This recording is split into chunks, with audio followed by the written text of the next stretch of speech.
বিসমিল্লাহির রহমানির রহিম। আসসালামু আলাইকুম দর্শক, রিনিস কিচেনে সবাইকে অনেক অনেক শুভেচ্ছা জানাচ্ছি। আমি আজকে তৈরি করব আনারসের জুস, আনারসের শরবত বা পাইনাপেল জুস। অত্যন্ত স্বাস্থ্যকর এবং এনার্জেটিক একটা ড্রিঙ্কস। আশা করছি এই রেসিপিটা আপনাদের ভালো লাগবে।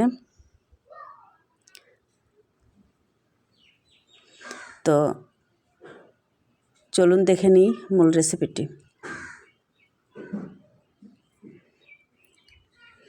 আমি জুস করার জন্য এখানে পাইনাপেল কেটে নিয়েছি, আনারস মাঝখানে শক্ত যে অংশ থাকে সেটা ফেলে দিয়েছি, লেবু একটা রস করে নিয়েছি। লেবু রস দিলে কিন্তু চমৎকার একটা ফ্লেভার আসে। আর এখানে চিনি নিয়েছি স্বাদ মতো, কম বেশি করে নিতে পারেন। এখানে বিট লবণ নিয়েছি 1 চা চামচ আর সাদা লবণ নিয়েছি 1 চা চামচ।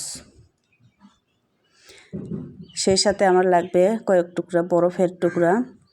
এটা আমি ইউজ করব কারণ ইনস্ট্যান্ট ড্রিঙ্কটা করব। তো আমি ড্রিঙ্কস রেডি করেছি। বড় একটা ব্লেন্ডারে জার নিয়েছি, পাইনাপেলগুলো কেটে দিলাম। কাটা পাইনাপেলগুলো নিয়ে নিচ্ছি, এখানে চিনি দিয়ে দিচ্ছি,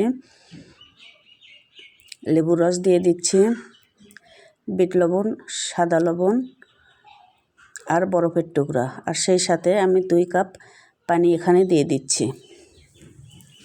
মিষ্টির পরিমাণ আপনারা কম বেশি করে নিতে পারেন। তো এ পর্যায়ে আমি ব্লেন্ড করে নেব, আর ব্লেন্ড করার রসগুলো আমি সেঁকে নেব। সেঁকে নিলে স্মুথ ফ্রেশ একটা জুস আমরা পাবো, আর না নিলে এভাবেও ড্রিঙ্কস করা যাবে। তো এভাবে সেঁকে নিলে এরকম কিছু আঁশ অংশ বেরিয়ে আসে।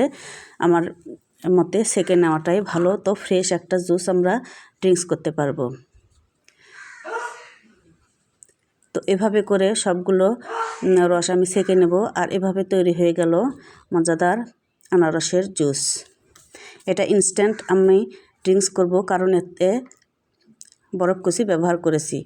আর বরফকুচি না দিলে ফ্রিজের নর্মাল চেম্বারে রেখে ঠান্ডা করে নিয়ে ঠান্ডা ড্রিঙ্কস করতে পারেন। তো এই রেসিপিতে একবার অবশ্যই ট্রাই করবেন, আশা করছি অনেক ভালো লাগবে। ভালো লাগলে চ্যানেলটি সাবস্ক্রাইব করে নেবেন, আর সেই সাথে ফেসবুক পেজটি ফলো দিতে ভুলবেন না। ফ্রেন্ডস অ্যান্ড ফ্যামিলির সাথে শেয়ার করবেন।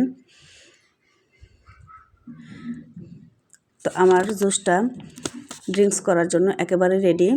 আশা করছি ভিডিওটি সবার ভালো লাগবে।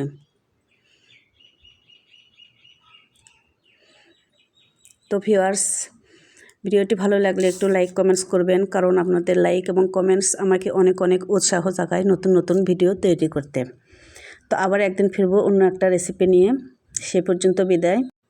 সবাই ভালো থাকুন। আল্লাহ হাফেজ।